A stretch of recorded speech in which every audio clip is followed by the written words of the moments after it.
Good morning students. हमने कल 9th class की एसएसटी में ज्योग्राफी में इंडिया के बारे में पढ़ा था। आज इस चैप्टर को हम थोड़ा और आगे बढ़ाएंगे। तो सबसे पहले यहाँ पर हमारे सामने फाइंड आउट दे रखा है why 82 degree 30 minute east has been selected as the standard meridian of India. यानी ये कह रहा है कि भारत की जो 82 डिग्री 30 मिनट पूर्वी देशांतर रेखा है वो टाइम रेखा है इंडिया का। मैंने कल आपको बताया था।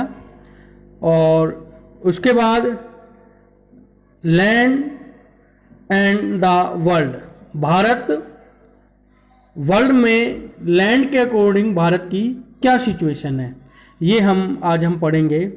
तो the Indian landmarks has a centre location between the east and the west Asia.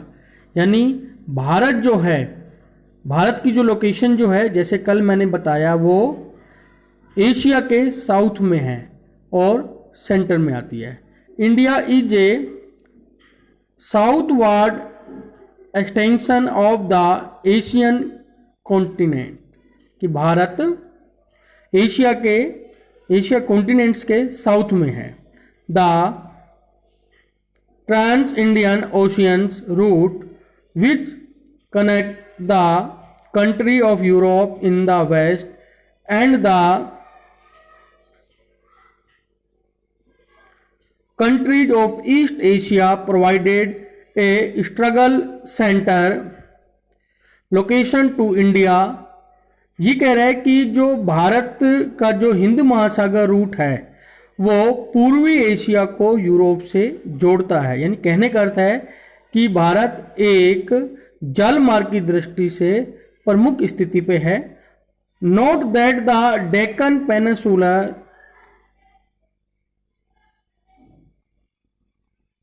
produced into the Indian Ocean, thus helping India to establish close contact with the West Asia, Africa and Europe from the western coast and with Southeast and East Asia from the eastern coast.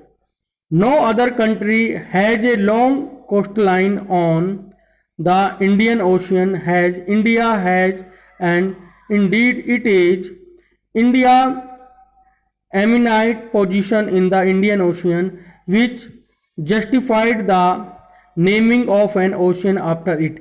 यानी यहाँ कहने का अर्थ यह है, मैं आपको यहाँ map के थ्रू समझा रहा हूँ कि जो ये इंडिया है एशिया के साउथ में है और ये इंडियन ओशियंस है।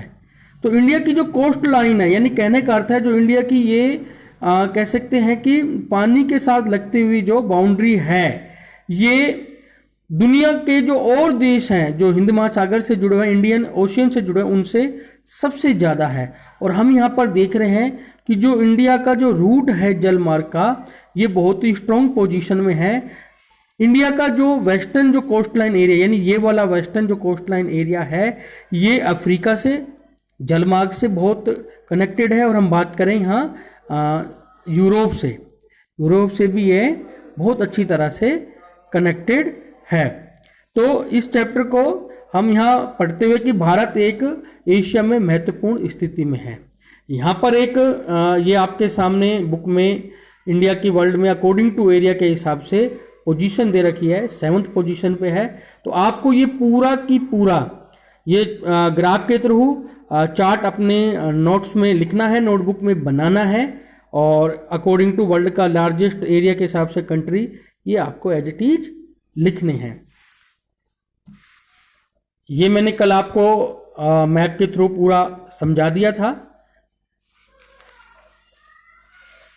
अब हम आगे इसको पढ़ते हैं। ये कह रहे हैं कि India contact with the world have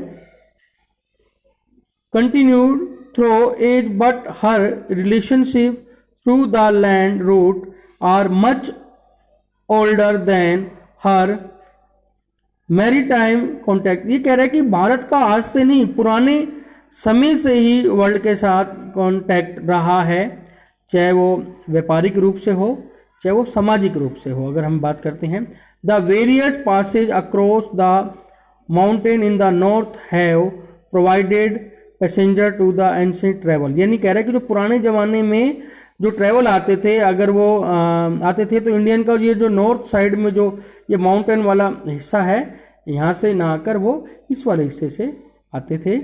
और these routes have contribute in the exchange of idea and the commodities since and the Ramayana, the story of Panchatantra, the Indian numerical and the decimal system thus could reach many part of the world. The spice, muslin and other merchandise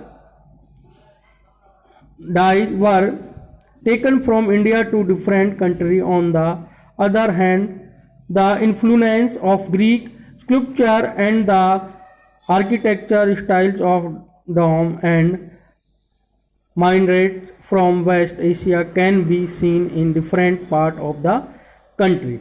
तो ये कह रहे हैं कि भारत जो है वो पूरे वर्ल्ड के साथ पुराने ज़माने से ही जुड़ा आ रहा है, और जिसकी भारत में जो निर्माण कार्य है जैसे कि गुम्बद वगैरह है वो उसमें यूरोप की शैली भी दिखाई देती है और अदर कंट्री की दिखाई देती है।